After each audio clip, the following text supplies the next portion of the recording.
So I'm delighted to welcome back to the stage Shellie Karabell, who we all met yesterday. Thank you. Welcome back. We all met her yesterday, as you'll recall, at the opening panel, where we discussed the sharing economy, one of our important foundational discussions of this event. As you'll remember, Shellie is a contributor at Forbes.com, and she's got over 45 years of experience in international broadcast journalism. So I wanted to ask you before you start, Shellie, you're about to interview a young executive who's new at the top. What should we listen for in this interview?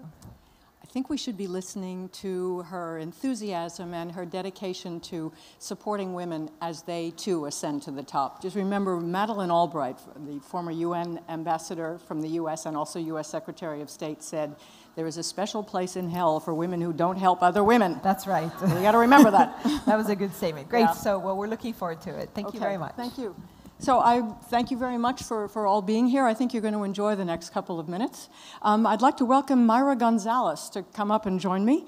Mayra is currently the president and managing director of Nissan Mexico. It's a company that has led sales in the automotive industry in Mexico more than 7 consecutive years. Great. She is the first female executive ever to hold this position within the Nissan Group. She's also the youngest person to assume this position in the history of the company. How many years was that the company is there? 53. So the youngest and the first female in 53 years. She was also the first woman to become a member of NMEX's executive committee. Mayra holds a bachelor's degree in marketing from the Technological University of Mexico and a master's in advertising from Anahuac University in Mexico as well. So thank you. Thank you. Let's Thank you for sit having down me. so we can. Okay. So, all right, I'm going to start out perhaps by sounding a little bit sexist, so we'll get this one over with. But aside from Mary Barra at General Motors, it's unusual to find a woman heading an automobile company. Is that maybe a North American phenomenon, or were you always interested in cars? I mean, how did you get your start here? Well, yes, I really believe that the auto industry, it's a male-dominated industry, but I always say that it's not exclusive for men. No, I'm the proof. And the second one is, yes, since I was a little girl, I remember sharing the passions for cars with my father. So it was very natural and normal to have car magazines in my house and talk about the cars. Actually, we had a game that was to guess the model year, the name of the model, and the brand of every single car we saw at the freeway. So it was very fun to say, this is and this, and this is and this. So, but my venture in the auto industry was as a result of a chance. I wanted to buy a car. So I wanted to commute from school to home, and I got a part-time job in a dealership selling cars. And was there where I had one of the most amazing revelations of my life. I realized that gasoline runs through my veins. And my journey started. And so what kind of a car did you buy first? Well, I was working in a dealership of a different brand. Yeah, it was a Chevy, the smallest one, and I felt like the queen of the hill with my new car. Okay. And how did you actually get the job at Nissan? Well, I think I knew since the very beginning I will lead a company someday. But I didn't know when exactly it will happen. So you always wanted to work in the car industry? Yes, for sure. And I think I work hard and I delivered results because at the end of the day, this is a corporation, it's not a club. So I delivered results and I stayed focused. And as a woman, you should, because you face gender barriers all the time. But I remember having a conversation with a career coach, and I said to him that my plan was to be a vice president before 40s. And he looked at me like, oh, you have a plan. Of course I have a plan. So I'm 39, I'm the president, so the plan worked. You know? More than worked. Yeah. And how I got this job, I received a call from the chairman of North America, and he asked me if I wanted to be considered for this position as president. What position did you hold at the time when you got? Vice president of sales and marketing. Okay. And it was like a natural step, no? But you never know because you are competing all the time, not just in Mexico, with the entire region and other regions. And I say, Mayra, do you want to be considered as the next president of Nissan Mexico? And during the 3 seconds that you have to answer, because you don't have more time, I remember asking myself if I should take the elevator to see where it takes me or stayed at the same floor. So I took the elevator. So you said yes. I say yes. And how did that resonate with your family? I think my family, since the very beginning, they are super supportive. I feel very fortunate to have grown up in a family that pushed me beyond the limits.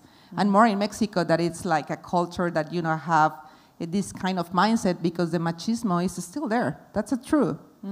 And they always taught me that I can do anything I want to be, and I can achieve whatever I wanted as long as I was the best. Now, that was just, if you want to do this, it's perfectly well, but you need to be the best.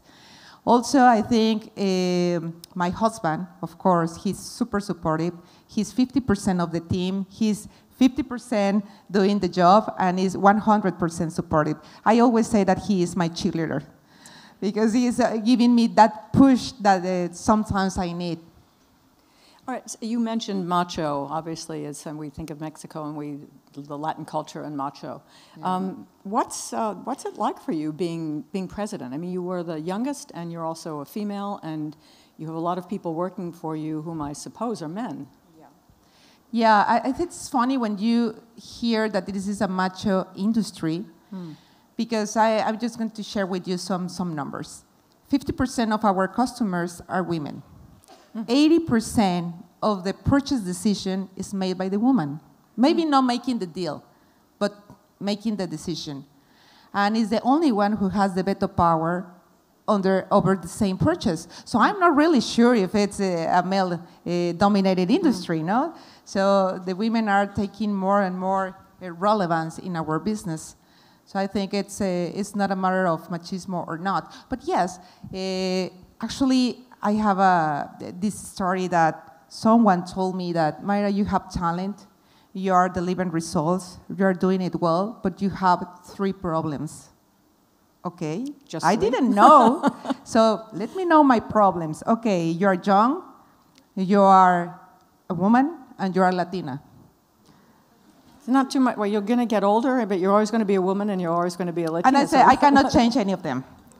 And it's funny because he's not in the industry anymore, and now I'm running the entire company. It's a good story. So what would you say is your biggest challenge in the job? I mean, the kidding about machismo aside, what's the biggest challenge for you? I think it's time management, because now I'm trying to have it all. I'm not sure at this point if we can have it all, but at least we need to try. I think you need to have your support system, because you are making a lot of decisions. I'm making a lot of decisions as a president, as a wife, as a mother, many times during the day. So I think my husband and I, we plan our days like meticulously so we can be decent parents. No? So you are going to travel, I have a meeting, at what time you are going to leave the office. So I try to work like since the very early in the morning and try to leave the office at decent hour, so I can see my daughter, because at the end of the day, it's the best part of the day. In terms of what you can do for other women, what do you think you can do? Or what, because you're the president, you can do virtually anything. How can you increase the participation of women in your company? Yeah, I think being in a top position gives you the opportunity, but also the responsibility to make changes, because you are able to do it. So internally, I'm working very hard to have some mentoring for women. Actually, I do chat with Mayra, so I have the opportunity to talk with them, just to create some programs and even policies that allow them to develop their skills, to have opportunities to compete. Because I don't share the idea just to have women in the board of directors just because they are women. They need to gain, they need to compete and get the job because there are skills and talent. At the end of the day, the talent has no gender, no labels. So that's what I'm doing internally, working in this kind of policy. We have a parental policy that I think is the best of the industry, and I can say that it's one of the best in Mexico that allow women to, after having the baby, stay at home 6 months. That doesn't exist in Mexico. You only have 6 weeks. In Nissan, we have 6 months. So it's a way to retain them because they're pregnant, they're not sick. They're going to return. Now they get back to work and with the same talent and with with a bigger commitment. So I think this is working. And who helped you along the way to the top? Who was your mentor? Who was your supporter within the company? Well, I had the great opportunity to have good mentors. The chairman of North America, now the chief performance officer, was one of them, and he was super tough. And sometimes I felt that I was running the Spartan race in this training, but he helped me to identify my blind spots, to develop my skills, and don't to have fear. And this is very important. And at Nissan Renault, we understand the power of the diversity. And you see this speech not only in me, you see it in the CEO, Mr. Gon. And actually, we have been partners of this Women's Forum for 10 years. So he's a truly believer of this. And it's not because, it's nice to have women, it's checking the box. It is a business rationale behind. That's why I want to have more women in my board. I have all my direct reports are men, but not for so long. Let me end by asking you, what advice would you give to the audience here as they want to ascend to the top office? What would you tell them to do? I think, the 3 advices that I could give them, and we were talking about this morning in the Alliance. One is what we're doing here is networking. I think it's so important. You need to dedicate 30 minutes to 1 hour for networking because you don't know in the future what kind of information, what kind of people you need to know, right, to get what you need. Also, deliver results. It's your entry ticket, to say and to raise your voice because you, as a woman, all of us know we need to have results. No, we are not promoted because we have a lot of potential. No, it's because we did and we delivered results consistently. And the third one is just to have mentors. You need to find mentors. Maybe not in a formal way, waiting that the company appointed you a mentor. You need to look for mentors in an informal way. So they are going to be more open to tell you what you need to hear. Very good advice. Mayra González, thank you very much for being here. Thank you. Thank you. Thanks.